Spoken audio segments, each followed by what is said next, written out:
Assalamualaikum warahmatullahi wabarakatuh.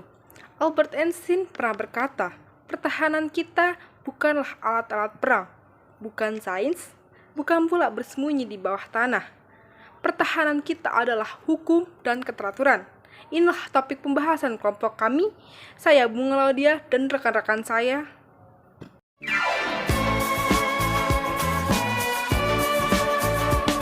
Saya Syarifah Salihah Barakbah dengan NPM 2212011056 akan menjelaskan tentang negara hukum.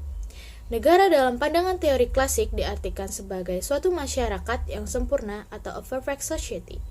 Negara pada hakikatnya adalah suatu masyarakat sempurna yang para anggotanya menaati aturan yang berlaku. Suatu masyarakat diartikan sempurna jika memiliki sejumlah kelengkapan, yaitu secara internal dan eksternal. Kelengkapan secara internal yaitu adanya penghargaan nilai-nilai kemanusiaan di dalam kehidupan masyarakat itu sendiri, saling menghargai hak sesama anggota masyarakat. Sedangkan kelengkapan secara eksternal, jika keberadaan suatu masyarakat dapat memahami dirinya sebagai bagian dari organisasi masyarakat yang lebih luas. Pada dasarnya, negara harus mempresentasikan suatu bentuk masyarakat yang sempurna. Teori klasik tentang negara tersebut mendasarkan konsep masyarakat sempurna, menginspirasi lahirnya teori modern tentang negara, kemudian dikenal dengan istilah negara hukum. Negara hukum adalah sebuah teori hukum yang berasal dari tradisi hukum Eropa yang dipengaruhi oleh Romawi. Konsep ini tidak sama dengan konsep rule of law yang dikenal pada tradisi hukum Inggris. Konsep negara hukum juga perlu dibedakan dari Rechtsstaat, karena istilah negara hukum digunakan secara khusus untuk konteks Indonesia. Konsep negara hukum berdasarkan pada keyakinan bahwa kekuasaan negara harus dijalankan atas dasar hukum yang adil dan baik. Hubungan antara diperintah dan memerintah dijalankan berdasarkan suatu norma objektif, bukan pada suatu kekuasaan absolut semata-mata. Norma objektif harus memenuhi syarat formal dan dapat dipertahankan oleh ide hukum. Saya Mami Delestari dengan NPM 2212011741. Di sini saya akan melanjutkan pemaparan materi mengenai pengertian negara hukum.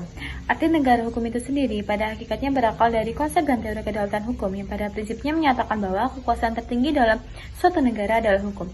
Oleh sebab itu, seluruh alat perlengkapan negara maupun namanya termasuk warga negara harus tunduk dan patuh serta menjunjung tinggi hukum tanpa terkecuali. Krib, negara sebagai pencipta dan penggerak hukum di dalam segala kegiatannya harus tunduk pada hukum yang berlaku. Dalam arti ini, hukum membawahi negara. Berdasarkan pengertian hukum itu bersumber dari kesadaran hukum rakyat, maka hukum mempunyai wibawa yang tidak berkaitan dengan seseorang. Aristoteles berpendapat bahwa pengertian negara hukum itu dari polis, yang mempunyai wilayah negara kecil, seperti kota dan penduduk yang sedikit. Tidak seperti negara-negara sekarang ini yang mempunyai wilayah yang luas dan berpenduduk yang banyak. Dalam polis itu segala urusan negara dilakukan dengan musyawarah, di mana seluruh warga negaranya ikut serta dalam urusan penyelenggaraan negara. Unsur-unsur negara hukum. Menurut Julius Stahl, konsep negara hukum atau yang disebutnya dengan Rechtsstaat memiliki 4 elemen terpenting, diantaranya 1. Perlindungan hak asasi manusia.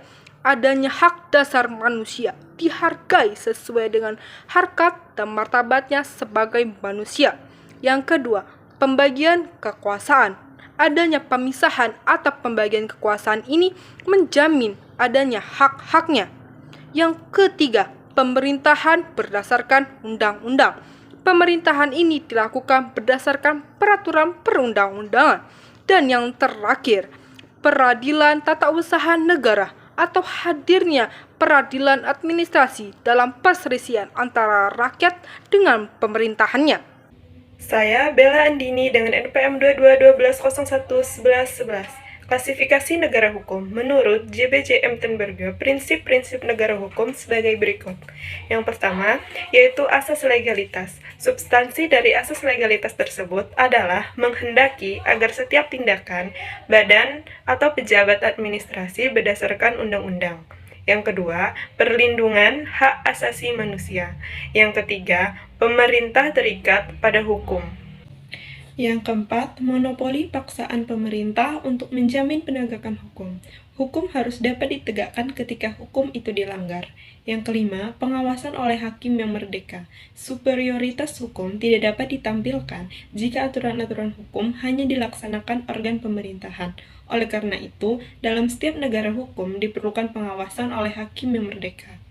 Gagasan negara hukum tersebut masih bersifat samar-samar dan tenggelam dalam waktu yang sangat panjang. Kemudian muncul kembali secara lebih eksplisit pada abad ke-19, yaitu dengan munculnya konsep Rechtsstaat dari Friedrich Julius Stahl. Saya Salsa Paramita, NPM 2212011015, Negara Hukum Indonesia. Indonesia sebagai negara hukum memiliki makna bahwa segala aspek kehidupan di wilayah Negara Kesatuan Republik Indonesia harus didasarkan pada hukum dan segala produk perundang-undangan, serta turunannya yang berlaku di wilayah NKRI.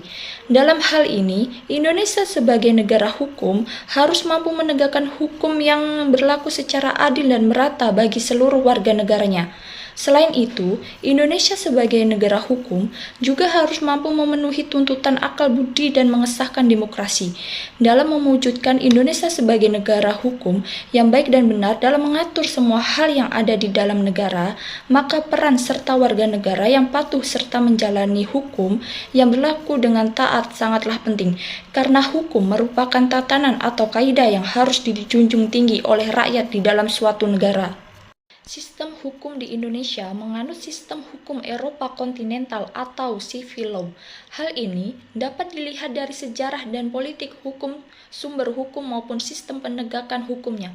Sistem ini digunakan di negara-negara Eropa seperti Belanda, Prancis, Italia, dan Jerman. Negara-negara bekas koloni seperti Indonesia, sebagian Asia, dan Amerika Latin meneruskan sistem hukum ini. Saya Salamonika dengan NPM 2120111735. Di sini saya akan melanjutkan materi dari negara hukum Indonesia. Jadi, Indonesia merupakan negara hukum tertuang dalam pasal 1 ayat 3 Undang-Undang Dasar 1945 yang berbunyi, negara Indonesia adalah negara hukum, di mana Indonesia menggabungkan beberapa sistem hukum di dalam konstitusinya. Makna dari pasal 1 ayat 3 tersebut adalah Indonesia adalah negara hukum yang pelaksanaan ketatanegaraan dilaksanakan berdasarkan peraturan dan ketentuan yang berlaku. Negara hukum sendiri berdiri di atas hukum yang menjamin keadilan bagi seluruh warga negara. Untuk Indonesia, negara hukum didasarkan pada nilai-nilai Pancasila yang merupakan pandangan hidup bangsa dan sumber dari segala sumber hukum. Dalam pembukaan Undang-Undang Dasar 1945, dinyatakan bahwa Indonesia adalah negara yang berkedaulatan rakyat didasarkan kepada suatu undang-undang dasar. Dari pernyataan tersebut, Indonesia adalah negara demokrasi konstitusional. Menurut konsep negara demokrasi konstitusional, kekuasaan penyelenggaraan negara dibatasi oleh konstitusi. Setiap negara memiliki konstitusi, salah satunya negara Indonesia, memiliki satu dokumen yang memuat kesepakatan yang dirumuskan para pendiri negara, yang memuat apa yang menjadi tujuan negara, yang dibentuk, dasar pemikiran di atas mana negara didirikan, cabang-cabang kekuasaan negara yang dibentuk, bagaimana hubungan lembaga-lembaga negara itu satu sama lain, serta hubungan negara dengan rakyatnya. Undang-Undang Dasar 1945 itu merupakan konstitusi tertulis yang merupakan hukum tertinggi di Indonesia. Dalam sebuah negara hukum, kekuasaan akan dijalankan oleh pemerintah berdasar kedaulatan hukum atau yang disebut dengan supremasi hukum yang bertujuan untuk menjalankan sebuah ketertiban hukum. Supremasi hukum sendiri haruslah mencakup 3 macam ide dasar dari sebuah hukum, yaitu dasar keadilan, kemanfaatan, dan kepastian. Oleh sebab itu, hukum tidak boleh mengabaikan keadilan masyarakat dan sebuah hukum tidak runcing ke bawah dan tumpul ke atas, karena semua sama di mata hukum. Indonesia adalah negara hukum yang mengatur subjek hukum yang melakukan atau tidak melakukan suatu perbuatan. Karena itu, adanya perlindungan hak-hak asasi manusia. Mungkin cukup sekian yang dapat kelompok kami sampaikan. Kurang lebihnya mohon maaf. Kami ucapkan terima kasih. Wassalamualaikum warahmatullahi wabarakatuh.